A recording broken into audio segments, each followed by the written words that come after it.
finance, a la shmup. What is a Muni bond?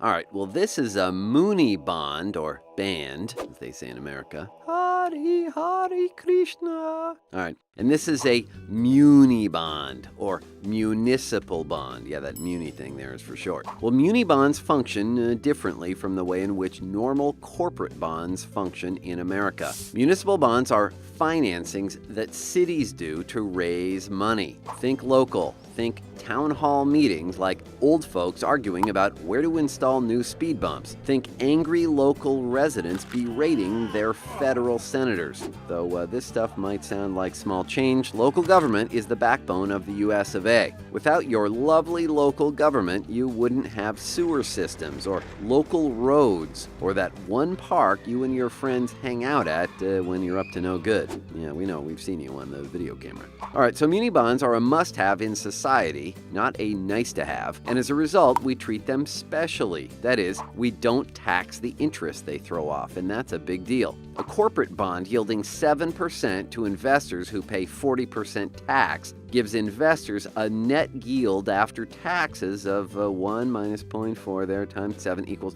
4.2%. Well, a muni bond can pay just 4.3%, i.e. slightly more net than a corporate bond with the same risk, and be a good deal for its buyers. That difference of 2.7% in interest is a huge difference over time in the cost of capital for municipalities already strapped for cash trying to raise money, desperate to get that new sewer system in place for, well, you know, a whole variety of reasons. And, use that rule of 72 thingy here. Remember, you divide the 2.7 and 72, yeah, and that's how many years it takes to double. Okay, but what happens when a muni can't pay its bills? Well, in corporate America, the bondholders just take possession of the company, operate it with new management, pay off the debts they're owed, and, well, then sell it, more or less. But with muni bonds, you can't just auction off a sewage treatment plant or a reservoir dam on eBay. They'd sell at a huge discount for what money went into them, like, maybe you sell them to a golf course developer,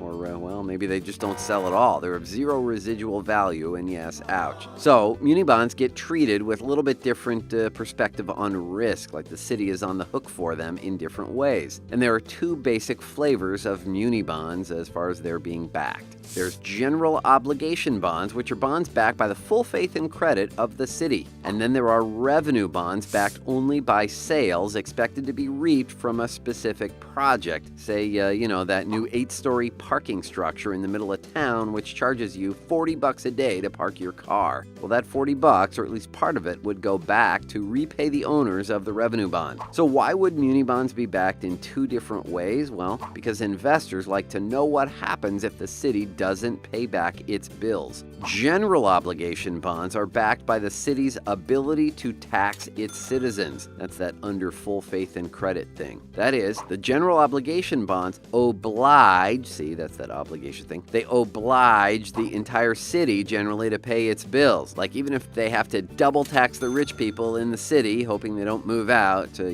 pay back the money they borrowed. If a city ever reneges, well, they'll lose that full faith and credit from investors, and, well, good luck ever raising money again, or at least certainly at any kind of favorable rates. With revenue bonds, the backing is narrower, the project is riskier, and usually the interest rates that come with it are higher. Payment on these bonds comes from the revenue generated from what the bonds were used to create, right? Like bonds to build a toll road, or another example here. Maybe better than the parking authority thing. Yeah, okay. All right, well, the issuer can estimate fairly accurately the revenue that'll be generated from those tolls, and then it's up to the investor to decide if that revenue will be sufficient enough to service the debt on the bond. And historically, muni bonds are very safe. Only a handful of muni offerings in the U.S. have ever not paid back everything. So in the scheme of things, munis are a good risk, or at least they have been. As Illinois and California begin to teeter on the edges of bankruptcy, it'll be interesting to see what happens to the creditworthiness of their big cities and whether they manage to climb back up to steady ground or enjoy a nice skydive, minus the parachute. Either way, muni bonds will remain one of the most fundamental financial institutions of the U.S. of A., while a mooning bond, that'll have to remain a personal fantasy. Yes, sounds like 00 heaven.